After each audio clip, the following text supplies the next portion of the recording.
un grand moment d'avoir aujourd'hui notre invité, un grand monsieur de la presse, monsieur Philippe Douzet, qui va nous parler de ce un quart de finale Cannes 2025. Eh bien, le moins qu'on puisse dire, c'est que ces quarts de finale s'annoncent très bien.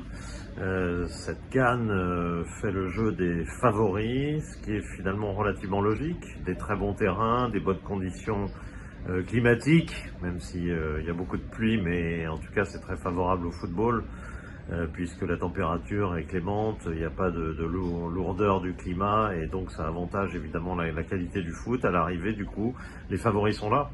On a 7 des quarts de finalistes, 7 des 8 quarts de finalistes qui ont déjà gagné la CAN. On a 5 qualifiés à la Coupe du Monde.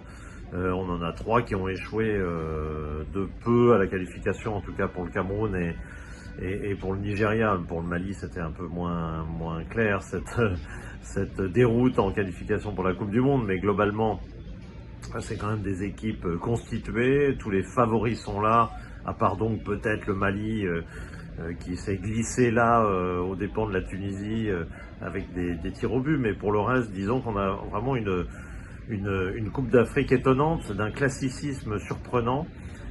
C'est très rare, c'est même, je pense, inédit qu'on ait autant d'équipes très très bien classées en quart de finale, qui ont fait globalement respecter pratiquement tout le temps la hiérarchie. Alors quart de finale par quart de finale, difficile de dire parmi tous ces grands justement d'Afrique, difficile de dire qui va se qualifier.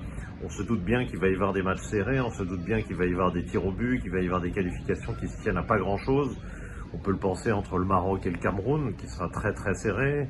C'est une redite de la demi-finale de 88 qui nous a beaucoup amusé lors d'un dîner avec Claude Leroy. On évoquait évidemment ce souvenir où le Cameroun est venu titiller l'organisateur marocain et le battre donc en demi-finale en 88 à Casablanca. On a un Côte d'Ivoire-Égypte qui peut être aussi avec la même opposition de style et qui peut être aussi extrêmement serré. On a le Nigeria qui est en pleine bourre, mais qui va tomber sur une Algérie qui, d'un point de vue technique, est une très très belle équipe et qui peut tout à fait les contrecarrer. Là encore, une opposition de style assez marquée. Et puis on a un Sénégal-Mali où là le Sénégal sera un très logique favori régional, favori aussi sur l'impression laissée par le Sénégal depuis le début du tournoi comparé à l'impression laissée par le Mali. Mais en tout cas des super matchs par définition, puisque vraiment on a toutes les grosses équipes qu'elles ont pu se qualifier souvent facilement, donc ont pu souffler.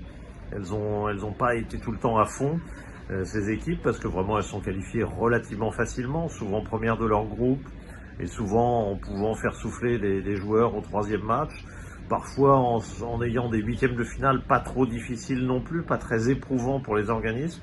Donc on peut s'attendre, contrairement à d'autres éditions de la CAN, où les équipes luttent davantage, à la fois contre le climat, contre des terrains médiocres, contre des adversaires difficiles, des qualifications difficiles. On peut s'attendre, je pense, à une fin de tournoi de très très haut niveau, avec vraiment des très très bons matchs et une super CAN à l'arrivée, quoi qu'il arrive. Alors évidemment, il y a le point d'interrogation Maroc. Si le Maroc venait à se faire éliminer, ce qui est plausible face à une équipe du calibre du Cameroun, vu ce que le Cameroun a montré depuis le début du tournoi, c'est une possibilité en tout cas. Est-ce que si le Maroc sort, ça va ternir la suite du tournoi? On n'en est pas là. Le Maroc est encore bien dans son tournoi et on va vivre ces quarts de finale avec passion.